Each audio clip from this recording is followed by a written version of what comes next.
сіздерге ешқандай тренингке барудың, ешқандай семинарға қатысудың қажеті жоқ болады. Бірінші ой келді, жақсы қыз екен, танысу керек екен, осындай әйелім болса екен деген бірінші ой келді. Демек береке деген осы екеуінде ғана. Осыдан кейін барып сен техника қолдансаң болады. Сен көбің ойлауың мүмкін, мен мына қызға дұрыс смс жазбай жатырмын, сол үшін ол маған қарамай жатыр. Шашым ай болып тұр, ой, бұл адам емес. Өйткені бұған жігіт тоқтамайды. Сосын бұл да жігіттерді мойындамай қояды. Өзің ойыңды айта алмайсың, өзің қалауыңды жасата алмайсың, сен тупить етесің, тормоз етесің. Өйткені сен ұяңсың. Бұл маңызды емес. Сендерге қазір маңыздысы осыны қойып тастаған. Әдемі киініп ал, қызға бүйтіп айт, қызды мына жаққа апар, қызды мына жаққа апар. Қазір мысалы қыздарға тиіп кетсең не дейді? Квартираң болу керек, үйің болу керек, жігіт бүйту керек, сөйту керек деп мынандай список талап қойып береді саған. Курсқа барады, бәленбай адам барады. Марғұлан Сейсенбай барады, Қуаныш Шонбайға барады. 1000 адам оқиды курстан. 1000-ның 2-3-еуі ғана атып шығады ғой. Қалғандары неғып атпайды? Бәрі сол бір ақпаратты алды ғой. Ассалаумағалейкум, қыздар, жігіттер, сау адам каналын тұрақты түрде қарайтын, көретін, біздің инстаграмда, тиктокта, ютубты қарайтын қыз-жігіттерге алғысым шексіз. Және сіздерге арнайы бұрын соңды имамдардан да естімеген, психологтардан да, коучтардан да естімеген тегін сабақ дайындап қойдым. Соны соңына дейін көрген адам ғана шынымен де өзінің үйлене алмай жүрген, немесе үйленуінің кешігіп жатқан, немесе тұрмысқа шығуының кешігіп жатқанын анық түсінетін болады. Негізі екі нәрсе ғана бар. Адамның үйленуін кешіктіретін, тұрмысқа шығуын кешіктіретін, немесе жалпы келе жатқан бір жақсылықты тосып тұратын, болайын деп тұрған істі болдырмай қоятын екі ғана нәрсе бар. Бұдан кейін де көп дүниелер бар, артына қосып жасайтын. Бірақ осы екі басты дүниеден секіріп кетіп, біз басқа себептерді жасайтын болсақ, яғни психологтың айтқаны, немесе бір түнімен тахаджудке тұру деген сияқты бізде сондай хит болып кетті. Ол жаман емес, ол дұрыс, ол болуы керек бір нәрсе. Бірақ басты екі дүние бар.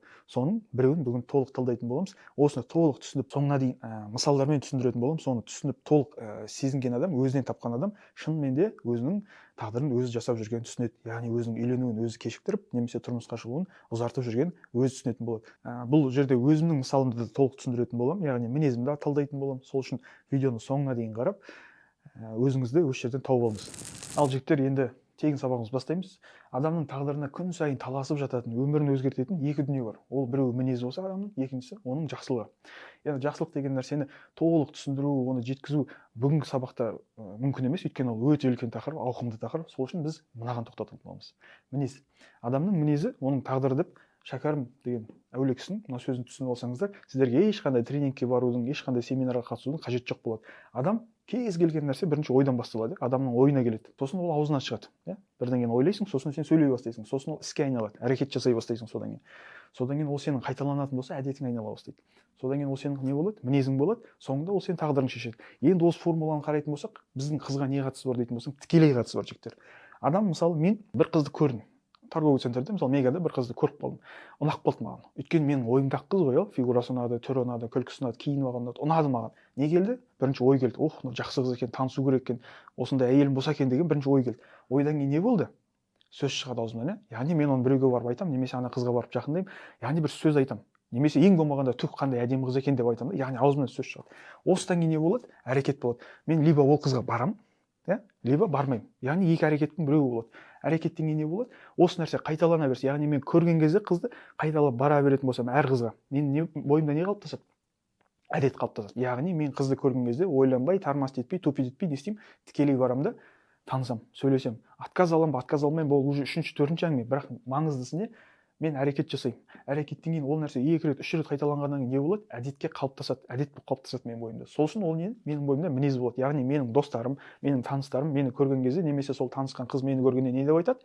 Мынау шустрый жігіт екен, мынау ашық жігіт екен, мынау ұялмайды, қорықпайды екен, адамдар қарап тұр дегенге былай оны тоқтатпайды екен деген сияқты менің бір ашық жігіт, сондай бір яркий жігіт, бодрый жігіт екен деген, борзый жігіт екен деген мінез қалыптаса бастайды. Яғни мені адамдар солай көре бастайды. Содан кейін мен өзім туралы солай ойлаймын. Яғни мен кез келген адаммен танысып кете аламын, мен кез келген адаммен сөйлесіп кете аламын, мен любой қызбен сөйлесем, танысам, сындырып аламын деген менің бойымда өзіме деген сенімділік, яғни мінез қалыптасады. Мен ашық адам деген мінез қалыптасады. Сосын ол менің не істейді? Тағдырымды шешеді. Яғни мен күніне көшеде жүрген кезде, егер 5 қызбен танысатын болсам, мысал ретінде айтып отырмын. 5 қызбен танысқан кезде 5-еуінің 2-еуі менімен железобетонға танысады. 2 қыз танысқан кезде мен күн сайын сол 2 қызбен тағдырым шешіліп отырады. Яғни ол қызбен мен дос боламын, ол қыз менің бір мәселеме жарап береді, немесе мен оған көмектесемін, немесе ол маған көмектеседі, немесе екеуміз махаббат боламыз, немесе үйленеміз. Яғни менің тағдырым осы жерде шешіліп жатады. Яғни осы формуламен сіздер кез келген нәрсені сала аласыз. Ол бизнеске де қатысты, ол жұмысқа да қатысты, ол сенің денсаулығыңа да қатысты, ол бәріне қатысты. Демек, адамға ең бірінші әсер ететін не? Ол адамның мінезі. Осы мінезді толықтырып кететін жақсылық деген нәрсе не үшін, бұл не нәрсе деп көбісі енді ойланатын шығар. Қысқа бір қиссамен айта салайыншы. қисса деген нәрсе ол біздің қазақтың дастаны, жыр дастан, қисса деп сонымен өскен адамбыз ғой, одан біз алшақтап кеткеннен кейін біз материалист болып кетіп, тек қана көрген нәрсеге, тек қана ұстаған нәрсеге сенетін адам болып қалдық. Негізі олай емес жігіттер. Мына екеуі де біздің көзімізге көрінбейді, бірақ өмірімізден көрініп жатады. Мысал ретінде кезінде бір әйел кісі 50 жасына дейін бала көтере алмаған, яғни бедеу болған. Сөйтіп енді 50 жасқа келгенге дейін енді Құдайдан сұрап түсінген ғой, енді көтермеймін ғой бала, енді болды ғой деген сияқты. Сонда да не істейді? Үмітін үзбейді, Алладан сұрайды, маған бір күндік бала берші дейді. Бір-ақ күндік бала берші. Бір күн ана болып, өзімнің омырауыма емізіп, өз баламды бір күн ұстап көрейінші, одан кейін алсаң ала бер. Бірақ бір күн ғана маған жетеді, ана бақытын сезініп көруге дейді. Алладан сондай дұға етеді. Сөйтіп түс көреді, түсінде шынымен де оған білдіріледі. Ертең сен көтересің, уақыты келген кезде балалы боласың, бірақ ол бір күндік бала болады. Өйткені сен өзің солай сұрап алдың дейді. Демек, ол уақыты келген кезде әйел адам не істейді? Көтереді, туады. Сөйтіп балалы болған кезде енді бүкіл ауыл шулайды ғой, сонша 50 жыл күткен бала дүниеге келді деп бүкіл ауылды шақырып ас беріп үлкен той жасайды. Бірақ әйелден басқа, анасынан басқа ешкім білмейді ол баланың бір-ақ күндік екенін, ертең ол қайтып өліп кететін бала екенін білмейді. Демек не істейді? Елдің бәрі келеді, той жасалады, стол жасалады, сонымен арқа-жарқа келген көпшіліктің бәрі қандай бата береді, дұға береді?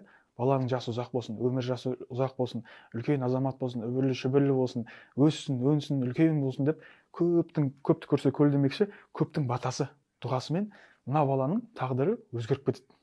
Яғни жақсылық жасау арқылы, жақсы тілек алу арқылы, біреудің көңілін алу арқылы, яғни ризашылығын алу арқылы біздің жақсылығымыз көбейген кезде не болады? Тағдырымыз, мінезіміз, тағдырымыз, мына тағдыр деген нәрсе өзгереді екен. Бұл былай түсінсеңдер болады, жақсылық деген нәрсе бұл батарейка сияқты ғой, сен артыңда 40%-ке жақсылығың толып тұрса, сен 40%-ке ғана өмір сүресің. Сен 40%-ке ғана энергияң болады, 40% қана сенің жетістіктерің болады өмірде. 50% болса 50%-ке ғана. 100% деген ол сенің жолың ашық болады, иншалла сенде көп жақсылықтар болады деген сөз. Тура сол сияқты осы жақсылыққа қыз да кіріп кетеді жігіттер.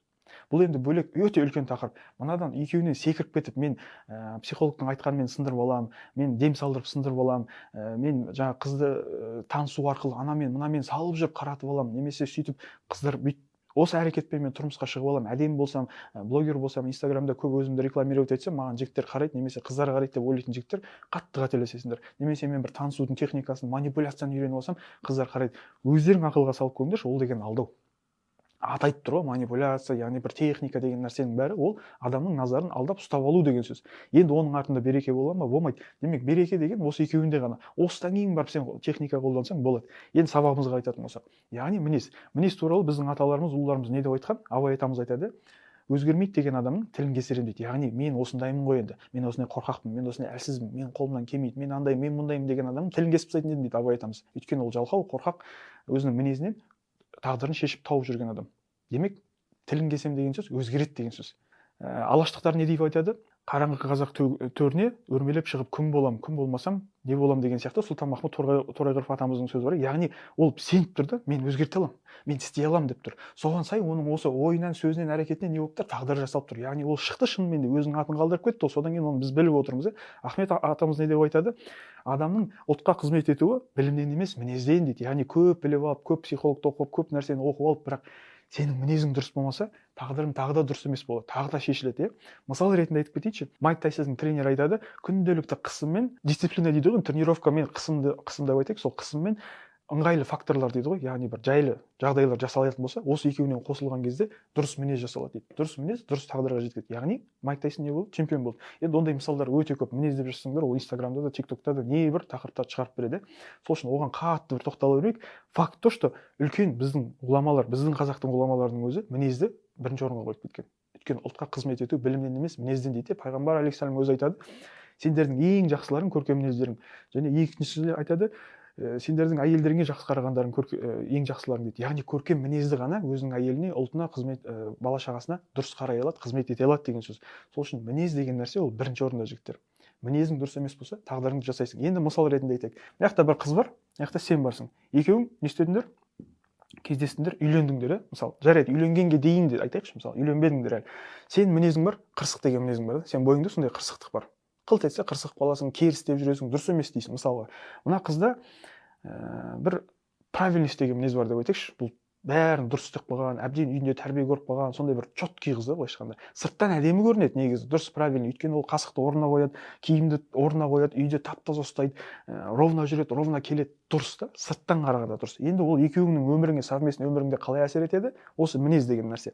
Сен көбің ойлауың мүмкін, мен мына қызға дұрыс SMS жазбай жатырмын, сол үшін ол маған қарамай жатыр. Немесе мынау қыз ойлауы мүмкін, мен бұған әдемі киінбей жатырмын, немесе бір дұрыс внимание бермей жатырмын, сол үшін бұл жігіт маған қарамай кетті деген сияқты. Негізі олай емес. Негізі олай емес. Негізі мына жақтан басталып, осы формуламен келіп, екеуінің тағдырын шешіп жатқан осы мінез жігіттер. Осыдан секіріп кетіп, басқа техника жасаймын деген адам бәрібір айналып келіп осыған келеді түбінде. Түсінсе келеді, түсінбесе келмейді. Енді сен жігітсің, мынау қыз. Екеуің кездесіп бастадыңдар, екеуің араңда қазір махаббат болып жатыр, екеуің сөйлесіп жүрсіңдер SMS-пен. Енді сенің бойыңда жаңа қырсықтық деген нәрсе бар. Мынау қыз айтты, мен қазір бір подружкаммен бір жаққа кетіп бара жатырмын деді. Мысалға, саған ұнамай қалды ол. Сонымен сен алдында телефоннан блоктап тастадың, немесе сөйлеспей қойдың, қырсығып жауап бермей қойдың да, мысал ретінде айтайықшы. Мына қыз правильный да. Бұл қыздың жерді сондай. Правильный, четкий жүреді. Бұған мынандай сенің қарым-қатынасың ұнамайды. Бұған четко болу керек бәрі. Уақытында айтылған кезде звондау керек, кел дегенде келу керек, кет дегенде кету керек. Бұның айтқанындай болып тұру керек бәрі. Енді екеуіңнің өміріңде не болады? Екеуің кездесіп бастаған кезде сен өзіңнің мінезіңмен былай тартасың, мына өзіңнің мінезіңмен былай тартады. Сөйтіп екеуіңде плюс емес, үлкен минус болады. Сөйтіп екеуің ажырасып кетесіңдер. Бірақ неден көресіңдер оны? Бір-біріңнен көресіңдер. Мынау бір қырсық жігіт екен, андай екен, мұндай екен дейді. Мынау қыз, сен қызды айтасың. Ой, бұл бір өзің айтқан ғана істетіп қойған бір болмайтын адам екен дейді. Қысқаша айтып отырмын ғой, талдасаң үлкен нәрсе шығады артында. Яғни осы екі мінезбен екеуің бір-біріңді итеріп жібересіңдер. Бір-біріңнен көріп тұрсыңдар екеуің. Өзіңнен көріп тұрған жоқсың. Сен ойлап тұрған жоқсың, мен қырсық мінезіммен мен өзімнің тағдырымды жасап алдым, мына қызды жоғалтып алдым деп ойлап тұрған жоқсың сен. Мына қыз да солай ойлап тұр. Мына жігіт қырсық екен, болмайды екен, ұрады екен, абьюзер екен, тиран екен, анау екен, мынау екен дейді да, сөйтіп өзі кетіп қалады, правильный болып кетеді. Сөйтіп правильный болып біздің қыздар қазір не істеп жүр? 30-ға дейін жүріп қалып жатыр. Карьера, бизнес, анау, мынау деп. Не болды соңында? Жігіт жоқ. Өйткені олар правильный. Бұларға правильный жігіт керек та. Өзің айтқанмен жүретін, четко жүретін, қасықты орнына қоятын, шалпылдатпай жейтін, нәскиін тастамайтын, киімін жуып қоятын, четкий жігіт керек. Ол деген дұрыс емес жігіттер. Бұның ортасы болу керек. Правильность деген жаман деген сөз емес, бар. Бірақ оның ортасы болмаса, яғни ол не? Мына границаға шығып кетсе, бұл бітті адамдарға не істейді? Үкім бере бастайды. Аяқ киімі дұрыс қоймады, значит адам емес. Сәл аяқ киімі кір екен, значит жігіт өзіне қарамайды екен. Шашы май болып тұр, ой, бұл адам емес. Ол сондай жағдай шығар, может. Сондай жағдайда жүрген адам шығар. Оны түсінбейді де, болды. Сыртынан көріп үкім шығарып жібереді. Өйткені өзі сондай правильный болды. Ертең өзіне келіп айтатын болсаң, сен сөйтсейші дейтін болсаң, мына қыздың өзі көтеріліп кетеді де, саған қарсы шығады. Сен маған кімсің өйтіп ақыл айтатын, бүйтетін, сөйтетін дейді. Көрдің бе? Мына мінезін жөндемей тұрып, бесполезно. Бұл қанша техника оқыса да, қанша кино, неден курсқа қатысса да, қанша коучтың алдынан өтсе де, білмеймін қандай коучтың алдынан өтсе де, бесполезно. Егер мына мінезін жөндемесе, үйлене алмайды бұл қыз. Өйткені бұған жігіт тоқтамайды. Сосын бұл да жігіттерді мойындамай қояды. Мінезінен тауып тұр ма? Мінезінен тауып тұр. Бірақ бұл қаяқтан басталып тұр? Мына ойдан басталып тұр. Мен мықтымын, мен білемін деген ойдан басталып тұр. Сосын бұл ой саған сөз айтып жатыр. Кесей тастасай, бүйтсе, сөйтсе деп жатыр. Сосын ол әрекетке айналып жатыр. Бір күн кетіп қалады. Бір күн сен затыңды лақтырып жібереді. Бір күні саған бір дұрыс емес әрекеттер жасап жібереді. Сосын ол қайталана бергеннен кейін оның әдеті болып қалды. Бұл правильный болып қалды. Бұның әдеті. Енді әдеті оның мінезі болып қалды. Ол көресің, осылай ровный қыз болып қалды. Енді осы мінез оның тағдырына шешіп жатыр ма? Шешіп жатыр. Яғни не болып отыр? Жалғыз қалды ол. Оның қасында достары жоқ болуы мүмкін, подружкалары жоқ болуы мүмкін. Мүмкін ол жұмыстан да шығып кетуі мүмкін да, осы мінезінің кесірінен. Тағдырын әсер етті ме? Әсер етті. Не әсер етті? Техника ма, психология ма? Не? Жоқ. Мынау әсер етіп отыр. Мінез әсер етіп отыр. Мінезін дұрыстамай тұрып, бесполезно ол секіреді. Басқа нәрсеге өтіп кету. Жігіттер ол ақымақтың тірлігі. Сендерге оны ешкім айтпайды негізінде. Өйткені көбісі бұны түсінбейді де, білмейді. Өйткені әркім өзінің мінезі дұрыс деп ойлап жүр. Менікі дұрыс, мен күштімін, мен білемін деп жүр. Екінші, сен тағы мінезің қырсықсың, немесе сен жаңағыдай тәкаппарсың, білмеймін, қорқақсың, ұятсызсың, ұяңсың деген сөз. Ұяңдық, мысалы біздің қазақтың көп жігіттеріне осы ұяңдық деген мінез тиесілі. Ұяң деген не? Ұят деген ортасы болса, ұятсыз деген мына границ болып кетті. Ұятсыз бет ашылып кетті. Адамдар жақтырмайды оны, шақырғысы келмейді. Өйткені ол ұятсыз, артық сөйлеп қояды, артық әңгіме айтып қояды, артық допускать етіп қояды қызбен жүргенде өзіне. Ұяң болса не болады? Керісінше ұтылады. Істеу керек жерде істемейді, айту керек жерде айтпайды. Міне мына қызға келесің да, сен ұяңсың. Сөйлеу керексің, айту керексің. Ана қыз уже саған ұнап тұр, саған уже қолын беріп тұр, тағдырын тапсырып тұр. Сен тупить етесің, тормоз етесің. Өйткені сен ұяңсың. Сен ойлайсың қазір, мен қазір сөйлесем, бұл дұрыс түсінбей қалады, қазір артық болып кетеді, бүйтіп қалады, сөйтіп қалады деп. Мына ойыңнан бастап мынаның бәрін естіп тағдырың әсер етті де, сөйтіп тағы да ұтылып қалдың. Сен ойыңнан басталды ол. Бірақ ой қаяқтан шығып жатыр, мына мінезден шығып жатыр. Қандай мінез? Сен өйткені ұяңдық деген мінез бар сен бойыңда. Сен оны түсінбейсің, бірақ сен ұялшақпын деп ойлап жүрсің. Ұялшақтық деген ол жақсы жігіттер, ол ортасы. Ұяң болу, ол уже мына крайность. Ол дұрыс емес. Сен уже ұтыласың. Сен тек қана қызбен ұтылмайсың, сен жұмыста да ұтылып қаласың. Өзің ойыңды айта алмайсың, өзің қалауыңды жасата алмайсың, айтса істеп көніп жүгіре бересің деген сияқты ақкөңілмін деп қойып өзіңді алдайсың. Негізі олай емес. Бәрінің ортасы бар жігіттер. Тәкаппарлық та керек, қырсықтық та керек, батырлық та керек, ұятсыздық та ұяттық та керек, бәрі керек, бірақ оның ортасы болу керек. Біз оның бәрін толық, мынаның бәрін, мына тақырыптарды толық ашып, арнайы жабық фокус группа деген бізде сабақ бар. Сол жерде біз осыны толық талдаймыз. Ең бірінші басты осы тақырыптар болады. Осыдан секіріп өтіп кеткен адамдар қайтып келеді бізге бәрібір. 5 жылда көрді ғой жігіттер. Ал осыны дұрыс түсінген адам, осыны жасаған, амал еткен адам келесі этапқа тез өтіп кетеді. Яғни өзінің тағдырын шешіп алады деген сөз. Сол үшін жігіттер, қысқаша нақты осы жерде түсініп алыңдар. Сен мына мінезіңді анықтамай, реттемей тұрып, еще мына жақсылық деген дүниені жасап толтырмай тұрып, осы екеуі плюс қой енді. 1000 жерден техника оқып ал, 1000 жерден мықты деген коучқа бар, білмей Марғұлан Сейсенбайдың алдына барсаң да, жігіттер, мына мінез толықпаған адам, мына жақсылығы толмай, жаңа 40%, 50% болып тұрған адам, ол бәрібір толық бақытқа жетпейді, толық полноценный өмір сүре алмайды. Ол заңдылық жігіттер. Ол мен шығарған заңдылық, немесе білмеймін, бір коучтың, психологтың шығарған заңдылық емес, бұл Құдайдың заңдылығы жігіттер. Болды, осындай заңдылық қойған. Осыған сенсең сендің, сенбесең кете бересің. Абайдан артық ешкім жоқ қой, абай айтып тұр, мінез өзгерген адам. Мынаны шәкәрім деген өлеңнің сөзі, білесіңдер ғой, мынаны шәкәрімнің сөзі. Сен осыдан артық білем. Абайдан, шәкәрімнен озып кетсең, онда білмеймін. Мәшһүр деген әулие бар, ол енді ол кісі мінез туралы вообще толық жауап берген. Одан да озып кеттім, мен одан да білем дейтін болсаң, басқаша жолды тауып аламын, секіріп өтіп кетемін, бүйтіп кетемін деп мынадан аттап кеткен жігіттердің бәрі құдыққа түседі, сөйтіп ол құдықтан шыға ма шықпай ма түсініксіз. Сол үшін сен неғұрлым мына екі тақырыпты тез түсініп аласың, тез толық қабылдап аласың, келесі этапқа тез өтіп кетесің. Келесі этап не? Уже қызды қайда шақырам, не деп айтам, не киіп барам, не туралы сөйлесем, осы тақырыптар. Бұл уже мынаның үстіне қойылатын тақырыптар. Бұл маңызды емес. Сендерге қазір маңызды осыны қойып тастаған. Әдемі киініп ал, қызға бүйтіп айт, қызды мына жаққа апар, қызды мына жаққа апар.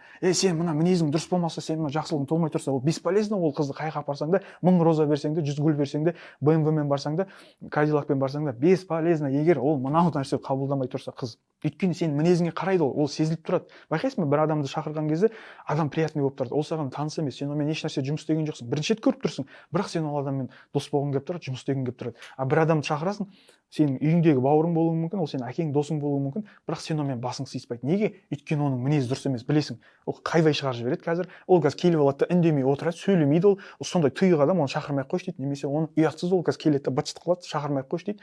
Немесе оны шақыршы, ол көңілді адам, қазір отырысымызды күшті қылады деп. Наоборот, не дейді? Бәрі осы мінезге қарайды. Мінез шешіп тұр жігіттер. Мынадан түсінбеген, мынадан секіріп кеткен адам, ол таза ақымақ деген сөз. Осыны түсініп алған адам, осы екі тақырыпта, ол ұтады жігіттер. Ол ұтып кетеді. Өйткені мына екеуін жөндемесең, тағы да айтамын, мына жақтан 1000 жақтан техниканы біліп ал, көмектеспейді, бұлардың ешқайсысы саған көмектеспейді. 1000 жерден әдемі киініп ал, 1000 жерден әдемі сөйле, 1000 жерден әдемі әрекет қыл. Егер сенің решающий моментте мына мінезің дұрыс болмаса, ойнап кетеді бұл. Сөйтіп ойнап кеткеннен кейін не болады? Бам, екеуің екі жаққа кетесіңдер. Бізде Қазақстанда бойдақтар жүр, либо жақсылық толмайды, либо мінезі толмайды. Бұған сенбеймін, менен тағы да факт бер маған. Мен күмәншілмін, сондай күмән деген мінезім бар дейтін болсаңдар, жігіттер, тағы айтамын. Қазақстан қазір әлем бойынша ажырасудан 2-ші орында. Әлем бойынша миллиардтаған Қытай озып кетті, Пакистан, Индия, білмеймін. Орыстар да озып кеттік та біз. Орысты менсінбейміз ғой кейде. Ой, орыстар білген істейді, бүйтеді сөйтеді деп. Сол орыстан озып кеттік біз 20 миллион қазақ болып ше. Енді олар не үшін ажырасып отыр? Көп сөйлейді, дүние үшін ажырасып отыр. Дұрыс, дүние үшін ажырасып отыр. Көбісінде дүние сол ортаға түсіп отқан. Бірақ дүние деген нәрсе ол сараңдық деген. Ол мінез жігіттер. Дүниені жақсы көру, дүниені қалап тұру. Қазір мысалы қыздарға тиіп кетсең не дейді? Квартираң болу керек, үйің болу керек, жігіт бүйту керек, сөйту керек деп мынандай список талап қойып береді саған. Ол не деген мінез ол? Қандай мінез? Осының ішіне қырсықтық деген мінез кіреді. Осы сондай талаптың ішіне дүниені жақсы көру, сараңдық деген мінез кіреді. Осының ішіне мен деген не дейді? Енді дін тілмен айтқанда уджуб деген мінез бар. Яғни мен деген, мен маған лайықпын, мен сондай болу керек, маған беру керек деген осындай мінез кіреді да. Бұның ішіне тәкаппарлық деген мінез кіреді. Мына талаптың ішіне осындай мінездер кіреді. Осы мінездерді жөндемей тұрып, мына талапқа ешкім жауап бермейді. Ол мүмкін емес нәрсе жігіттер. Ол үйлене алмайсыңдар өйтіп. Қыздарға да соны айтамыз. Қыздар өйтіп талап қойып, бүйтіп жүріп, ол жақсы, талап қойма деген сөз емес, қой. Бірақ сен мына мінезің толмай тұрса, ол талабыңа ешкім жауап бермейді сенің. Талабыңа ешкім жауап бермейді. Өйткені бұл мінез Аллаға ұнамайды жігіттер. Аллаға ұнамағаннан кейін сенің жолың болмайды өмірде. Сен красавчик болуың мүмкін қазір. Сен астыңда көлігің болуы мүмкін, денсаулығың мықты болуы мүмкін. Неше түрлі қыздармен сөйлесіп жүруің мүмкін, бірақ ойлашы өзің ойлашы, сұрақ қойшы, не үшін мен үйлене алмай жатырмын? Или болмаса не үшін маған үйленетін әдемі жақсы қыз келмей жатыр? кездеспей жатыр. Жарайды, кездессе неге енді сол қызбен соңына дейін жетіп тағдырың жақсыға бітпей жатыр, үйленумен, отбасымен бітпей жатыр. Бітсе де не қылып ажырасып кетіп жатыр қазір. Екінші орында тұр ғой. Не үшін ажырасып кетіп жатыр адамдар? Яғни мына жақ дұрыс емес, мына бәрі өйстіп келеді да, тағдыры не болады? Соңында ажырасу деген мәселеге алып келеді. Бірақ бұл қаяқтан басталды? Ойдан басталды. Өйткені ой қаяқтан басталды? Мінезден басталды. Менің мінезім сондай ұяң болатын болсам, менің ойымның бәрі ұяңдықпен басталады болды. Мен мінезімде тәкаппарлық болды, болды, мен кекірейіп тәкаппар болып басталады. Ойымның бәрі аузымнан сондай сөз шығады. Сен бүйтпейсің бе? Сен сөйтпейсің бе? Қолмен амандаспайсың ба деген сияқты менің бойымда не бар? Сол нәрсе ойымнан шығады, сөзім шығады, әрекет, әдет, мінез, тағдыр болады. Болды. Осы формуланы түсінген адам түсінді, түсінбеген адам басқа жақтан іздеп тентіреп басына тасқа да тауға да соғып соңында осыған келеді бәрібір. Келсе егер. Сол үшін жігіттер жас кезде, пока бойымызда күш қуат бар кезде, ақыл бар кезде, ми жұмыс істеп тұрған кезде, мүмкіндік бар кезде мына жақсылықты жасап, мінезді орнына келтіріп алу керек. Сосын барып мына техникалардың бәрін үстіне қоятын болсаң, бұл фундамент қой, мына екеуі. Фундаментті қойдың, үстіне техника, технологияның бәрін қойдың, неге, не айтам, не істеймін деген нәрсені біз бәрін береміз сендерге. Бірақ мынаған бірінші өтіп кеткен адам ұтылып қалады да, мынаны дұрыс түсініп алған адам, мынау даже керек те болмай қалады оған. Особо керек те болмай қалады. Мен мінезімді айтып кетейінші жігіттер, осыға дейін, мен мысалы жасым қазір 30-да. Мен 30-ға дейін 2-3 қызды жіберіп алған адам. Кәдімгідей жіберіп алған адам, ұтылып қалған адам. Жақсы қыздар келді маған, Құдай берді былайша айтқанда, бірақ мен соны не істедім? Профукал дейді қазіргі айтқанда. Қалай профукал? Мен мінезімнен таптым оны жігіттер. Екінші, мына жақсылығым толмай тұрғаннан кейін ол қыздармен менің болайын деп тұрған нәрсем болмай қалды, келейін деп тұрған нәрсе келмей қалды. Тура сол сияқты бизнес ашып қадалып жатқан жігіттер бар, қанша рет бизнес ашады, әдемі істейді, бәрі маркетингте бар, күшті, бәрі жұмыс істеп жатыр. Бірақ жақсылығы толмай тұр. Жаңа 40% болып тұр, 50% болып тұр. Болды, ол 50%-ке ғана атады, болды, ұтыласың сен. Мың жерден технология қолдан ұтыласың. Курсқа барады, бәленбай адам барады, Марғұлан Сейсенбай барады, Қуаныш Шонбайға барады. 1000 адам оқиды курстан. 1000-ның 2-3-еуі ғана атып шығады ғой. 1000-ның 2-3-еуі ғана атып шығады. Қалғандары неғып атпайды? Бәрі сол бір ақпаратты алды ғой. Неге? Өйткені мынау дұрыс емес жігіттер. Атып шыққан адамдардың бәрін қарасаң, осы мінезімен жақсылығы толған адамдар. Болды. 1000 жерден әкеп бер аргумент, осы екеуін дәлелдеп бер аламын жігіттер. Мынаны түсінбейсің бе? Мына технологияны 1000 жерден қолдан қоя бер, не бір таргетті жібер, басқаны жібер, бәрін істе. Егер мына екеуі толмай тұрса, бесполезно. Оны өздерің көрдіңдер тағдырдан. Сендер қазір түсініп отырсыңдар, әркім өзін тауып отыр. Мен бизнес ашып көрдім, болмай қалды. Қызға жақындап көрем, әдемі келе жатады да кетіп қалады. Бәрі басталып келе жатады да болмай қалады. Яғни бір сценарий қайталана береді. Значит, не? Мына екеуі дұрыс емес деген сөз. Мынау емес, технология емес, мына екеуі дұрыс емес. Мен өз тақырыбымда айтайын жігіттер, мен 2 қызды не істедім, басында айттым, жоғалтып алдым. Жоғалтып алдым деген, яғни мен өзімнің мына мінезімнен немесе жақсылығым толмағаннан жіберіп алдым ол қызды. Ол маған бақ еді ол қыздар. Жақсы қыздар еді. Ол қыздар менің тағдырымда үлкен бір жақсылықтар алып келетін қыздар еді, тағдырымды өзгертетін қыздар еді. Бірақ мен не?